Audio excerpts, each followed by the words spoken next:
Hello, America. Welcome back to Travel Secrets with TV's Dave Galvin. I'm TV's Dave Galvin, and I am here to give you travel recommendations, hacks, ideas in 10 minutes or less. So let's get started. Today's topic is underrated places to go in Italy. All right, so let's talk about Italy because just about everyone who travels there ends up visiting the same three places. They go to Rome, which I went to, and Florence and Venice. Now, it has to be clear, those destinations are, absolutely incredible if you kind of stay out of the more touristy areas. I'm not here to pretend they aren't worth your time. However, I am here to tell you that some of the best experiences you can have in Italy happen in places that most tourists completely overlook. The problem is that most travelers treat Italy like a checklist where they try to hit every major landmark as quickly as possible. They run to the Colosseum, then they visit the Vatican, they grab a gelato, and then they move on to the next step without ever really slowing down. The real magic of Italy, though, doesn't come from checking boxes. It comes from taking your time and actually experiencing the place. That's exactly what these lesser-known destinations force you to do. So let's start with Bologna, which might be one of the most underrated cities in the entire country.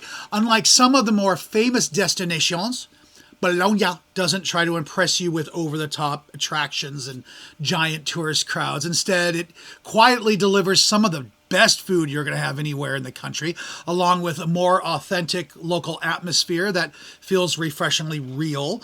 This is where the traditional local cuisine actually comes from. And once you try it there, it will completely ruin the version you thought you knew. On top of that, you're not constantly fighting through crowds, which makes the entire experience more enjoyable. Now let's talk about Matera, which honestly feels like something out of a movie. This city is built directly into stone caves with homes, churches, and streets carved into rock. It's one of the oldest continuously inhabited places on the planet, and yet it still gets skipped by a huge number of travelers simply because it isn't on the typical tourist route. When you walk through Matera, it doesn't feel like a normal city. It feels like you've stepped back into time, and that's what makes it totally unforgettable. If you love the idea of Tuscany, but don't love the crowds that come with it, then you need to look at the Piedmont region. This area offers the same kind of rolling hills, vineyards, and incredible scenery, but with far fewer tourists and much more relaxed atmosphere. It's also one of the best food and wine regions in the country, known for things like truffles and world-class wines such as Barolo. I'm not really great with the pronunciation. Barolo.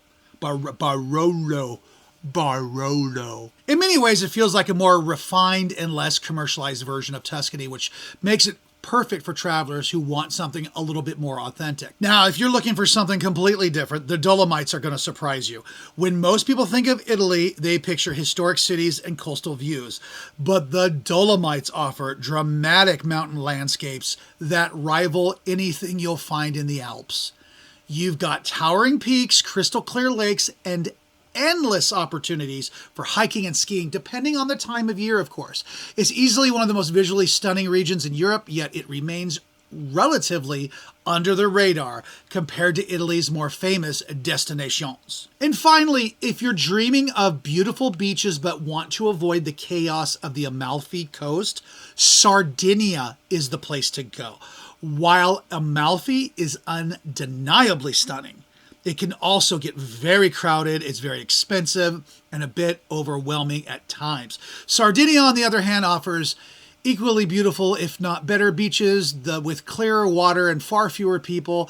It's a favorite actually amongst Italians themselves, which is usually a pretty strong sign that you're making the right choice. If you step back and look at all these places, there's a clear pattern. The best experiences tend to happen in destinations that aren't entirely built around tourism. Once a place becomes too popular, the prices go up, the crowds get, and the overall experience starts to change. That doesn't mean you should skip the famous spots altogether, but it does mean you should balance them with places that feel more authentic.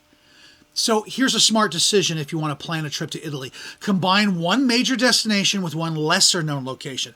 For example, you could pair Rome with Bologna. Florence with Piedmont, or Naples with Mattora.